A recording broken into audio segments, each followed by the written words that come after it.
I got angry with Jim Cameron about Titanic. That's how I got angry. All right, she's looking up. We know the date, the time, the weather conditions, the longitude, the latitude. We know all of this about the sinking spot of the Titanic. There is only one sky she should have been looking at, and it was the wrong sky. Avengers Endgame was the most anticipated movie of the entire year. From the opening credits, I was fully immersed in the entire movie, until I realized... Danvers, we need an assist here. Hold on, how are they talking to each other? Worse than that, the left side of the sky was a mirror reflection of the right side of the sky. So not only wrong, it was lazy. And halfway through, they just might flip it. In the cinematic dictionary, there's a particular phenomenon called world building. If you ever wonder why there's such a craze for Harry Potter, Lord of the Rings, or Star Wars, it's because fans partake in the existence of this alternative fictional world, something more hyper-realistic than ours. During world building, a particular phenomenon moviegoers or book readers experience is called suspension of disbelief, where we put aside our critical thinking abilities as we enter that world and start accepting the rules that the fictional world lays in front of us. It's why we believe a magical wizarding world exists beyond a magical wall. It's why we believe Chris Pratt can outrun volcanic ash.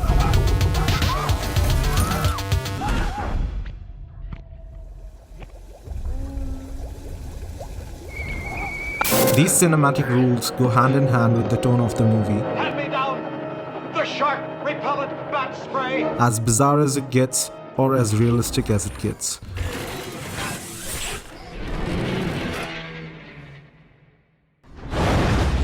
Good filmmakers know the importance of keeping the audience in a state of suspension of disbelief. They know when to stick to these rules and when to break them. Now, not to say the Russo brothers aren't great filmmakers, not everything is in their control. But in airtight filmmaking, there's no moment when we should feel pulled out of the movie. Unlike... Save Martha!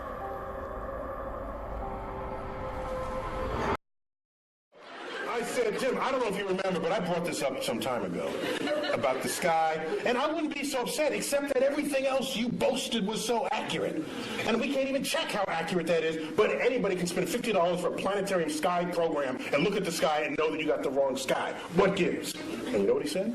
He said, last I checked, worldwide, Titanic has grossed $1.3 billion. Imagine how much more it would have grossed if I got in the sky right.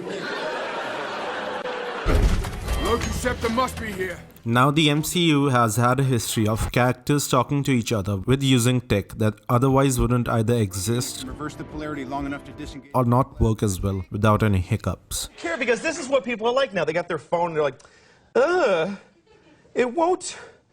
Give it a second. It's going to space. Can you give it a second to get back from space? So in order to see what airtight filmmaking looked like, I decided to go back and check the Marvel movies for magic earpieces. Since a full Marvel movie marathon would take a lot of time, I decided to go with Iron Man and the big team-up movies. That's the 4 Avengers and Civil War, since it had almost all the Avengers interacting with each other. Dear Tony Stark, how's it going?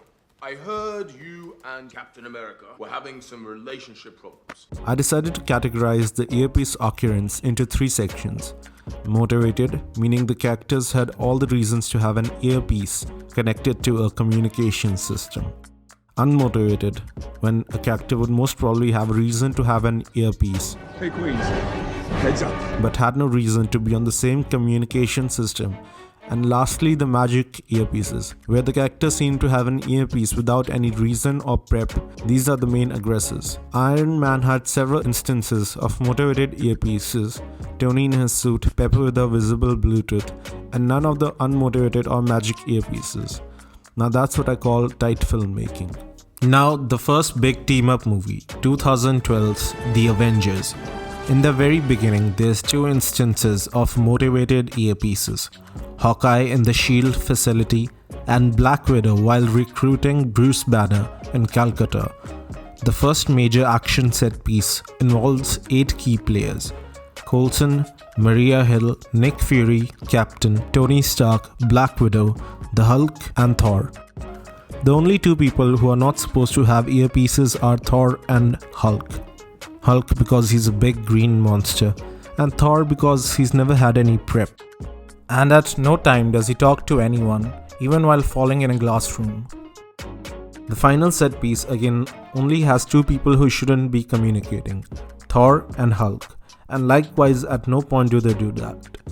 Take a bow, Joss Whedon. 0 unmotivated earpieces, 0 magic earpieces. The second big team-up movie, Age of Ultron,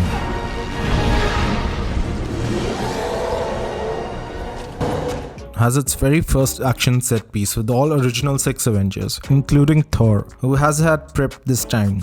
Well done, Joss Whedon. The second action set piece has Hawkeye, Black Widow and Captain America talking on their motivated earpieces, whereas before the final set piece we're actually shown the twins getting their earpieces. The only person who isn't supposed to have an earpiece is Natasha, since she's been in captivity and shown to communicate over some old device. This is where we encounter the MCU's first magic earpiece. Glad you like the view, Romanoff. It's about to get better.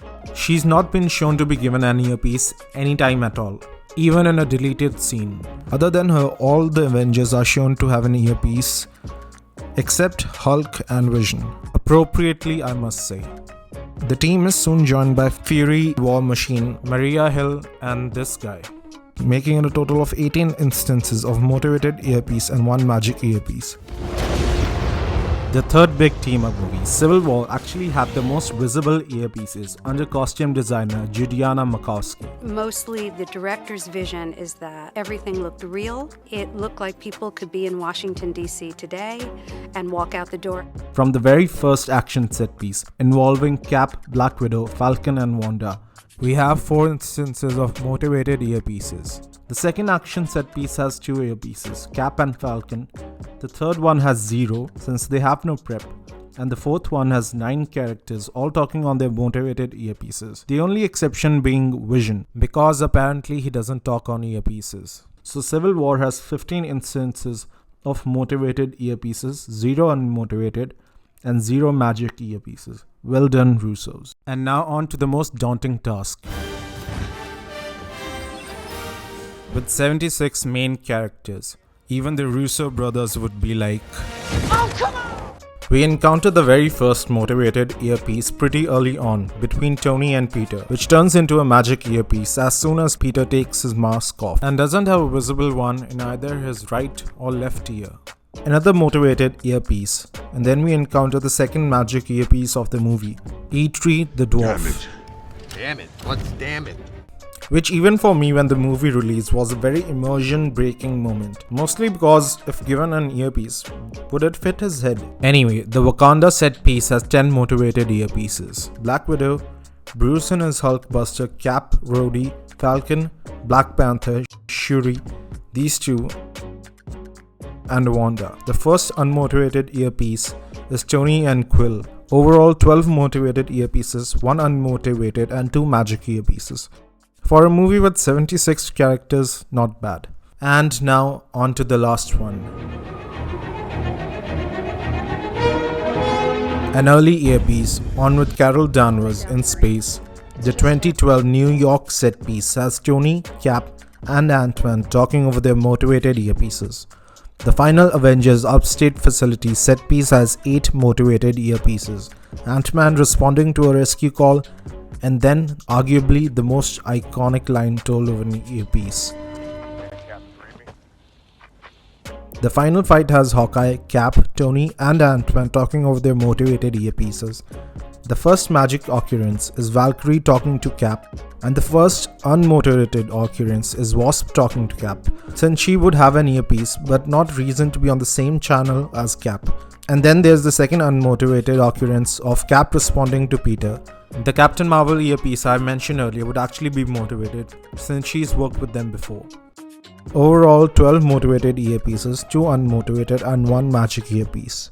Now what matters ultimately is logic within internal context. Power at 400% capacity. That means the movie plays by its own rules that it sets up as it goes. Okay, Thor, hit me. They don't need to work in the real world. As long as it stays true to itself, it manages to keep a suspension of disbelief. Might want to look into it. The reason I'm so forgiving for so many other logical inconsistencies and not this is because we know the pain of communication system. You know what I noticed, and it occurred to me when I was watching it, is that most of these shows have to use like a fake phone and fake phone graphics, and it always takes you out of it. But you guys, because you're on Apple TV, you've got the real iPhones right there. Yeah. Please welcome two-time Academy Award winner and Academy Governor, Tom Hanks. A cinematic term that would be relevant in this context is verisimilitude, which means resembling reality. Actually, verisimilitude would be the term differentiating most of the Oscar winners from blockbusters in the last few decades. And the winner is The Hurt Locker. Catherine Bigelow, Nicholas Sharkey. Even in a hyper-realistic world where such advanced technology would exist, it is noticeable when the movie doesn't stick to its own logic. Anyone see an ugly brown van out there?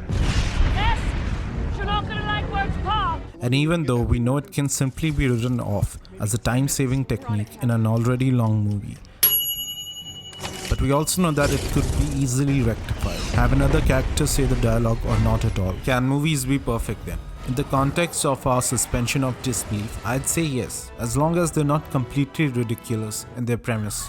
Sharknado 2, the second one. Have consistency with their interactions with the real world.